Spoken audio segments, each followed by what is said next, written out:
Kill Count, where we tally up the victims in all our favorite horror movies and show you how they were made. I'm James A. Janice, and today we're looking at the Rocky Horror Picture Show, released in 1975.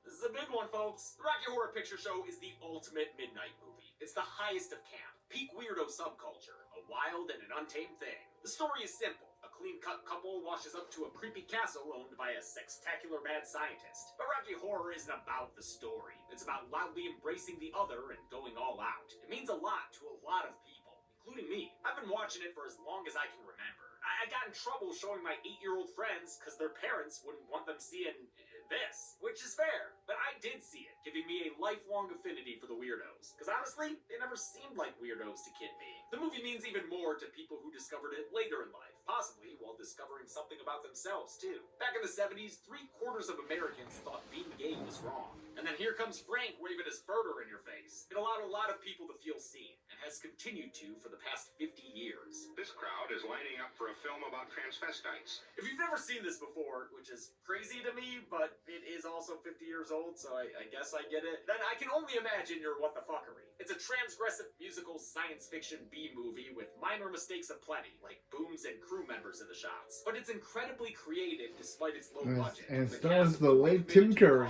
And sorry not sorry, I'm yapping about this one in the intro, and throughout the whole episode. I think an understanding of where it came from will help you understand why it's so appreciated. On that note, huge shout out to Strange Journey, last year's amazing documentary made for the 50th anniversary. Rocky Horror was originally a stage show musical created by Richard O'Brien. He combined 50s rock and roll, B-movie, sci-fi, and horror, and glittery, gender-bending theater. The play opened in 1973 in London and sparked a sensation that spread to LA, where it was loved, and Broadway, where it was not. It was adapted into a film that bombed, both critically and commercially, and might have been forgotten if it hadn't found its audience at midnight screenings, eventually cultivating a fan base that dressed up, cheered, booed, and joked along with the film. It's different than any other movie I've ever seen. Over the years, word of mouth turned it from a failed film to a genuine cult classic. It's in the National Film Registry, been referenced in everything from Phineas and Ferb to Sesame Street, had a chaste rendition on Glee, and was remade as a TV special directed by Kenny Ortega. Oh yeah, there's also the sequel Shock Treatment, but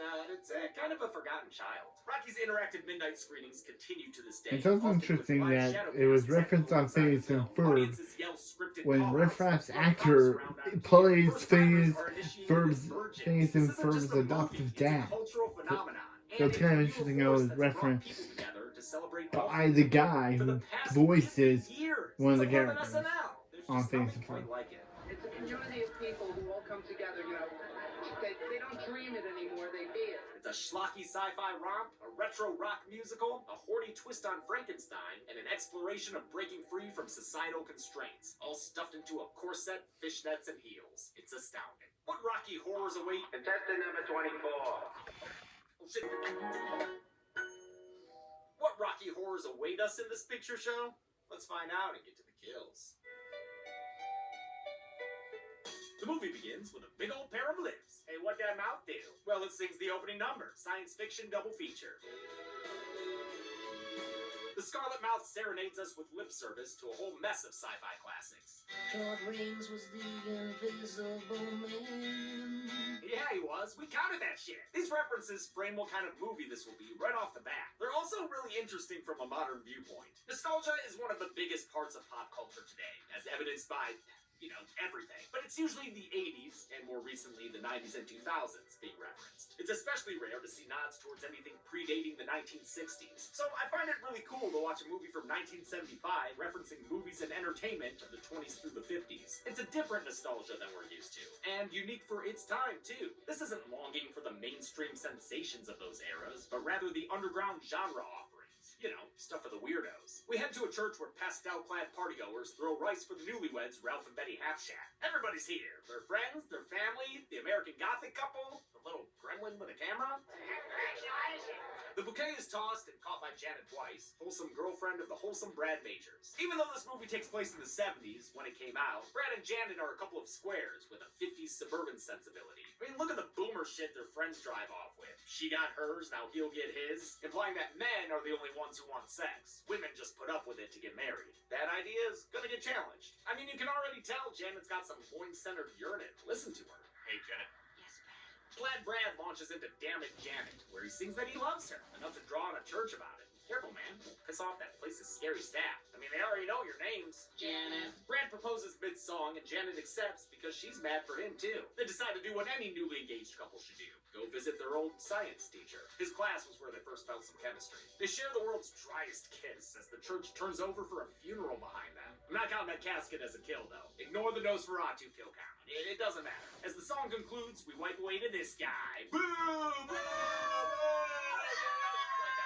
Sorry, force of habit. This no-neck narrator is the criminologist, a gravely serious man.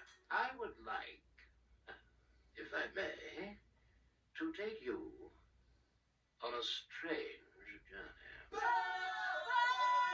I said not now. All right, just get out of here and to the numbers bit. So hard to find good help these days. He's frankly an unnecessary character, but honestly, one I've always had a fondness for. I mean, dude's a Blofeld. I can't hate him, even if it was in Diamonds Are Forever, that piece of shit. Who am I kidding? I love that campy-ass film. Most people tend to find his scenes boring and superfluous, and they're not wrong, which is why live crowds traditionally boo the shit out of him. Brad and Janet drive through a thunderstorm on their way to see Dr. Scott, their old science teacher. They pass the time listening to Nixon's resignation speech on the radio, which is an anachronistic inclusion. Nixon resigned in August of 1974, but the criminologist just told us this was a November night out.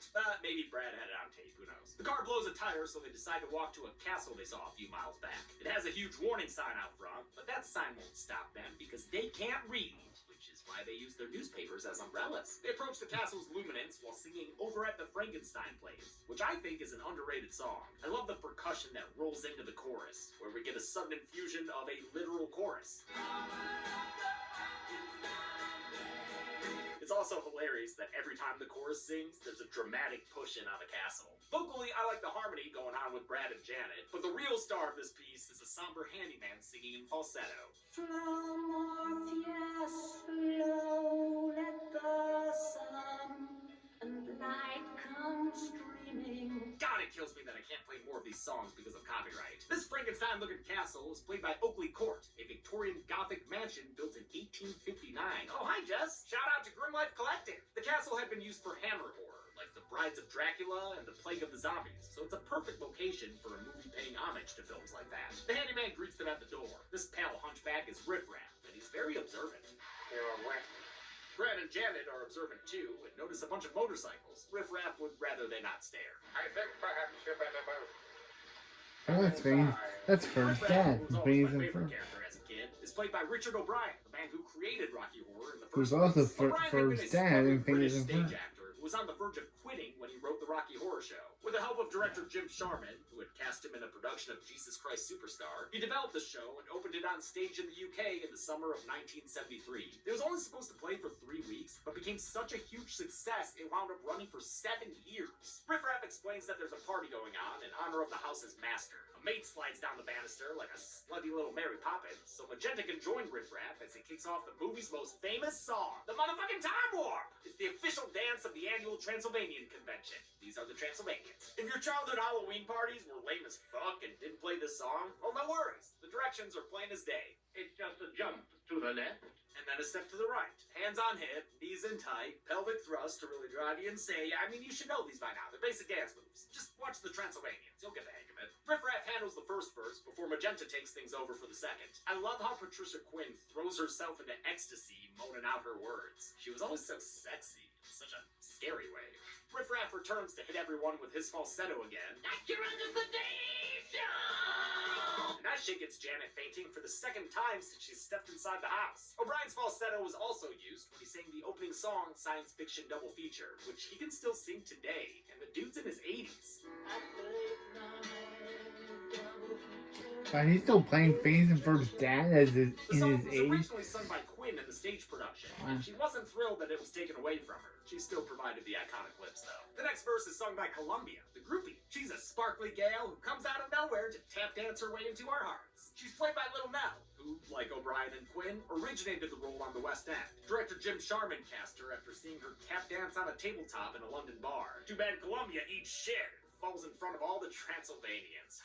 Poor thing. Columbia gets done dirty, man. The Transylvanians dance until they drop. And while Janet is concerned, Brad writes it off as folk dancing. He was really supportive, too. I love his polite little look at them and the way he snaps his fingers and nods his head along. It's so cute. Janet wants to leave, but she shouldn't be in such a damn hurry, because here comes Tim Curry. He's Dr. Frankenfurter. R.I.P. the GOAT. As he launches into the next song as a means of introduction. Sweet Transvestite. From transsexual Transylvania.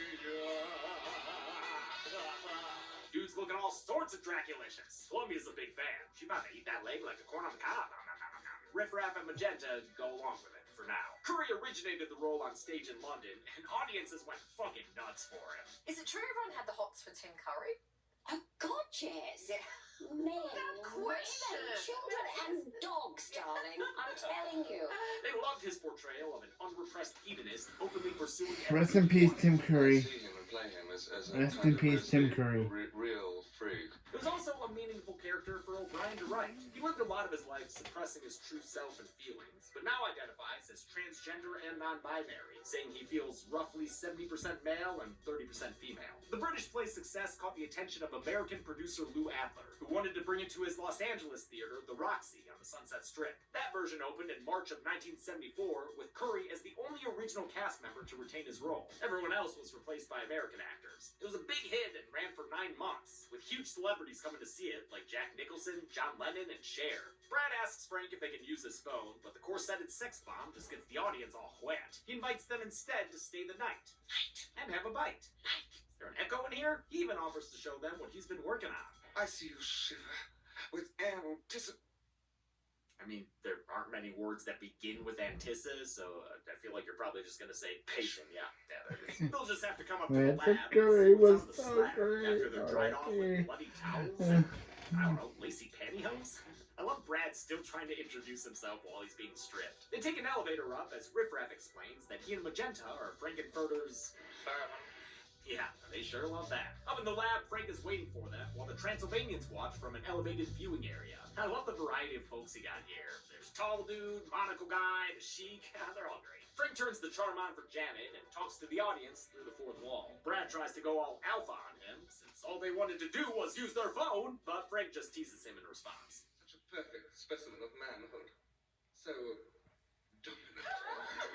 Frank addresses his attendees, both invited and unexpected, saying he's finally unlocked the secret to creating life. Frank's creature is this body inside a tank, both of which are props originally used in the Hammer film The Revenge of Frankenstein. He orders Riff Raff to get his hunchback working on that wheel. Get real revved up. Hell yeah! That's the sign of science right there! Mad science! Which I guess is just frantically twisting nozzles of food coloring. Frank fills the tank with a pride flag, and the mummy-looking figure stands up. And it ain't Imhotep, it's...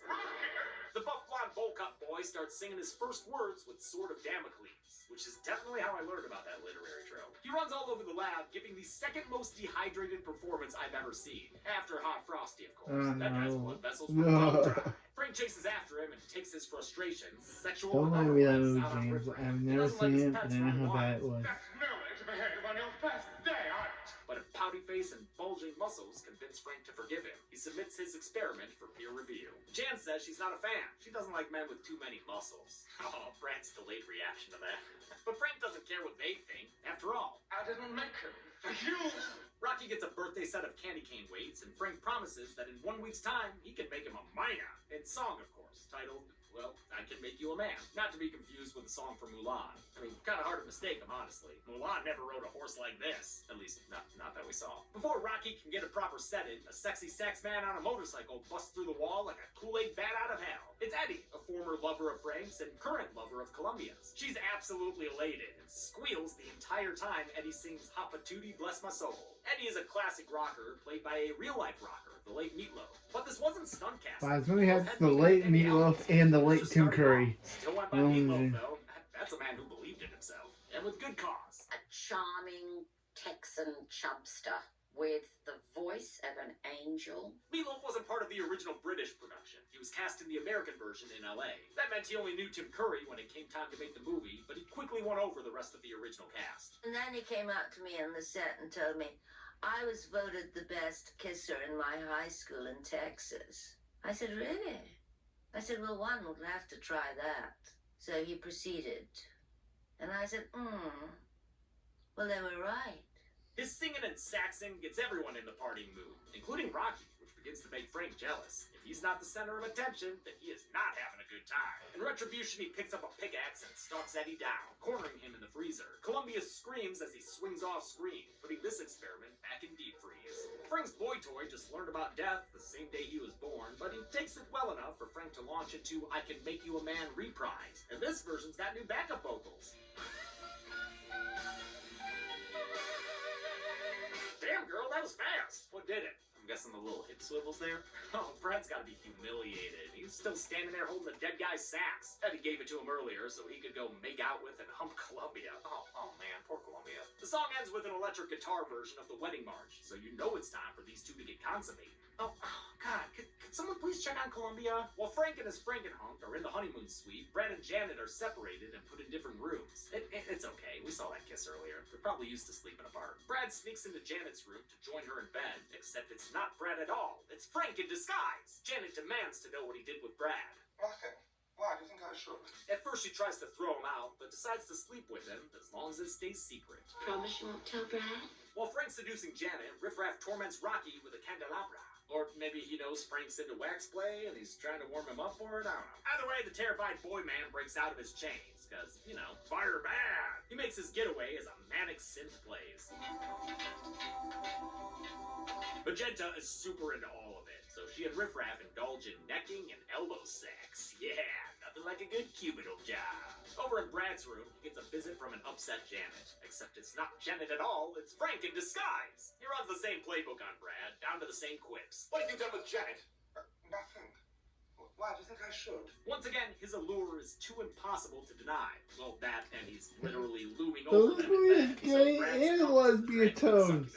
A guilt-stricken Janet sheds one nasty, viscous tear. God, is that a tear? As she wonders where her fiancé is and regrets her Frank affair. Regrets this whole damn night, actually. If only we were amongst friends or sane persons. Her regret turns to anger when she sees Brad on a monitor having a post-coital smoke with Frank, even though she, you know, did the exact same thing. I don't know, maybe she's just really against smoking? I just figured they'd have a what happens in the castle thing going on. Brad and Janet are played by Barry Bostwick and Susan Sarandon. Bostwick got his start as a singer and an actor in musicals, including as Danny Zuko. Again, I love Susan Sarandon in Enchanted. She is such good in that movie. So perfectly corny. Of course, hard not to get overshadowed by Sarandon, who wasn't even supposed to audition for the film. She just tagged along with Bostwick to see her friend Tim Curry. She was cast anyway because, the doy, and still speaks highly of the part to this day. Janet at that time felt to me like a satire of every ingenue I'd ever played. You keep your hands to yourself and you talk to me. You know, somebody who's kind of wide-eyed and sweet, but underneath is a bitch. And, you know, is just waiting to be liberated. Unlike their fellow American Meatloaf, Sarandon and Bostwick had no ties to Again, I think I've only seen Susan Sarandon in Enchanted. I think that's the only thing I've seen her in. An all-American couple. I don't think I've seen her in anything else. Janet finds a scared and injured Rocky hiding in his birth tank, so she gives him some classic first aid foreplay, shortening her hem to dress his wound. Like, she wasn't Blue Beetle. To a naughty nurse notion. A Showman Duenya, but I didn't watch that. So. But since that ship sailed, why not let her castle free flag fly? She embraces her newly awakened sexual appetites with Touch Me, which is a very hard song title to say.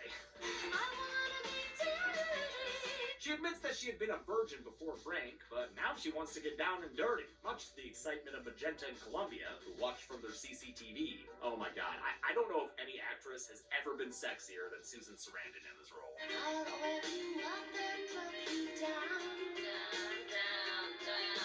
She gets her rocks off with Rocky as Magenta and Columbia get in on the groping too. The song ends with everyone singing Creature of the Night into Janet's face. Creature of the Night! Or screeching into her face if you're Columbia.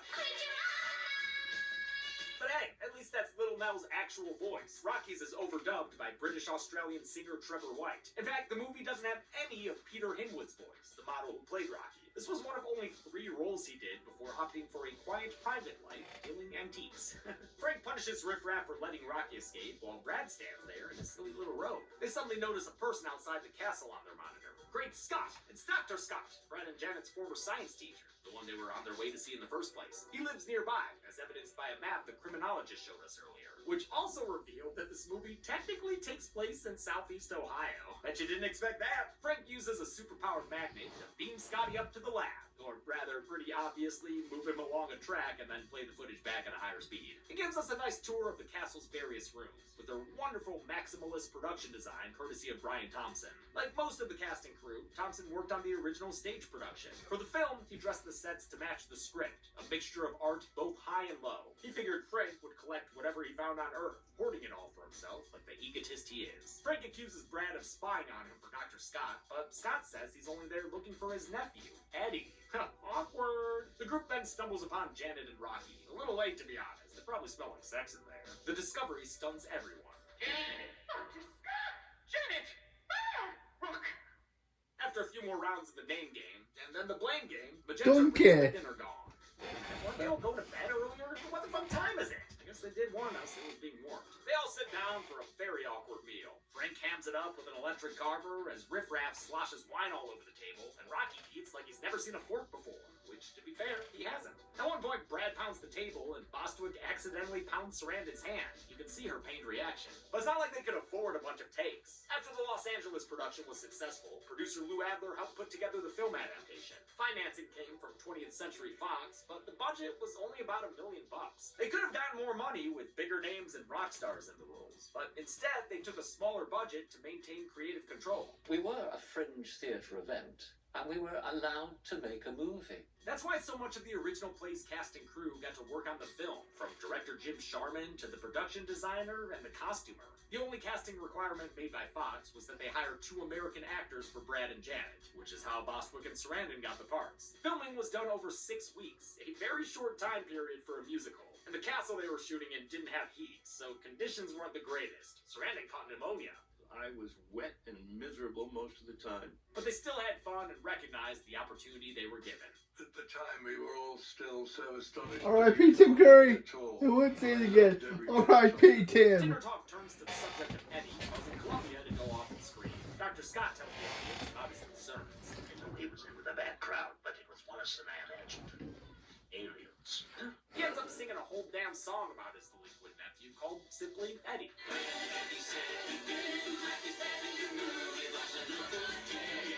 Afterwards, Frank reveals that Eddie's been here the entire time. Meatloaf was on the menu. Janet screams and falls into Rocky's arms, sending Frank into a jealous rage. He chases her up the stairs, insulting both her skill in the sack and her baking. Joyful pie, don't taste too nice.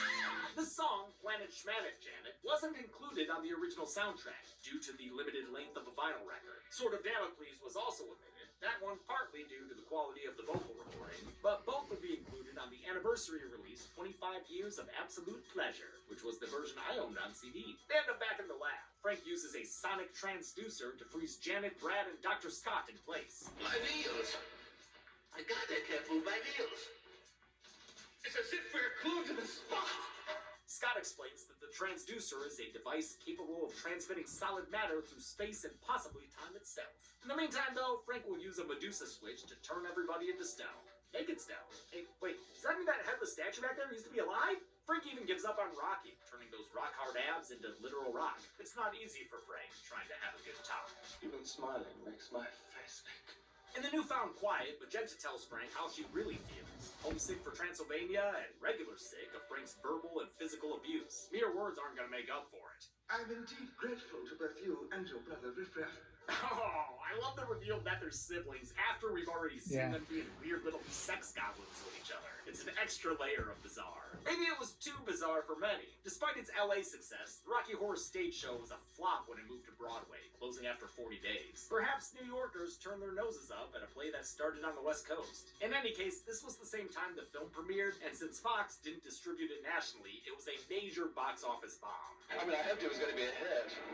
Again, R.I.P. Tim Curry. It definitely wasn't. It couldn't even recoup its tiny budget. The double failure on Broadway and at the box office hit O'Brien hard. Thankfully, Lou Adler came to the rescue again. A year after the film's release, he started playing it on the Midnight Circuit, beginning at the Waverly in New York. It finally found its audience. A bunch of weirdos who would interact with it and talk back to the screen. Well, the truth of the matter is of course, we all are freaks, aren't we? There is no norm, there is no standard. God made us in different ways. Thankfully. It became the longest-running theatrical release in film history, proving that everything they went through was worth it. For your first movie to run for 50 years is crazy. Frank won't give his servants a straight answer about going home, probably because he can't do anything straight. He'd rather put together a floor show with everyone dressed up in full makeup and outfits to match his own. He unmeduses them one by one, so they can each sing a few lines in the first section of the three-part song, Rose Tint My World. Columbia sings about her love for Eddie, and Rocky sings about his uncontrollable libido. Brad sings about how sexy he feels now, and damn does Barry Bostwick kill it.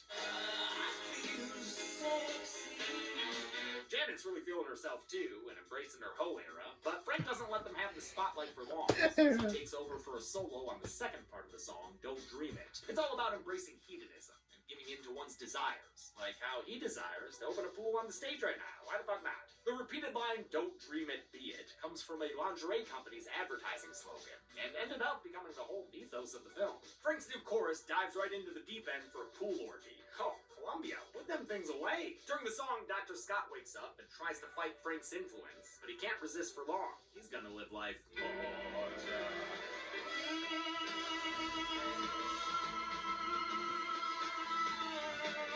The third and final part of the song is Wild and Untamed Thing, an upbeat kick-line chorus that Dr. Scott rolls onto stage to join. I've always loved the hilarious thing he does with his legs here. The dancing and singing is cut short when Riff Raff and Magenta bust in, dressed like sci-fi versions of the American Gothic couple. Because, if you didn't realize it, that was O'Brien and Quinn cameoing at the church scene in the beginning. Curry was also there as the preacher, and Little Nell can be seen when they move inside the church. The sibling lovers declare a mutiny against their master. They're sick of his hedonism and abuse, and declare his science mission a failure. He will get no more chances to create life.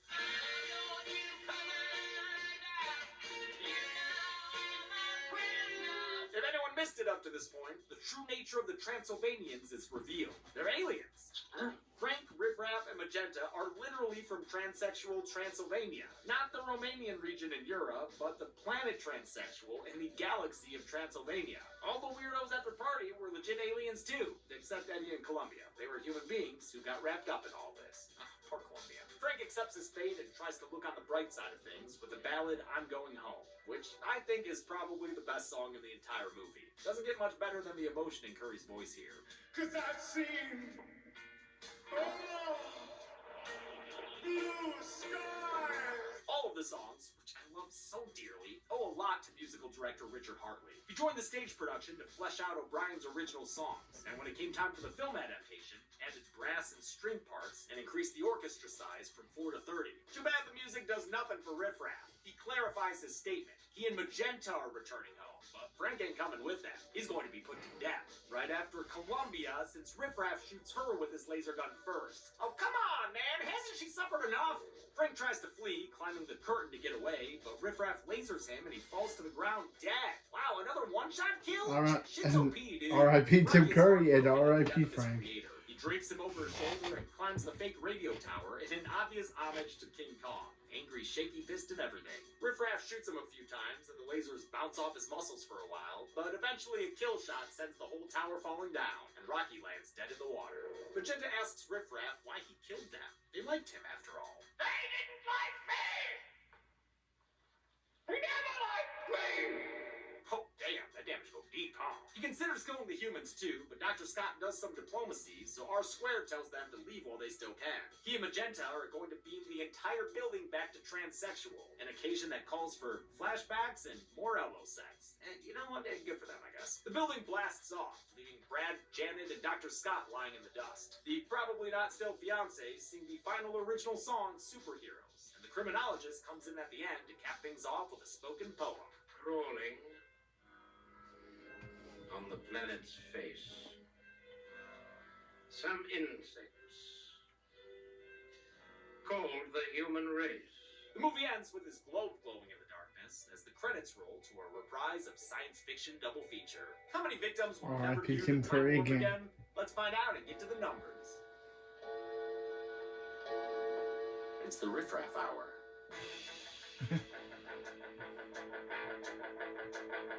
It's astounding, and it bears repeating.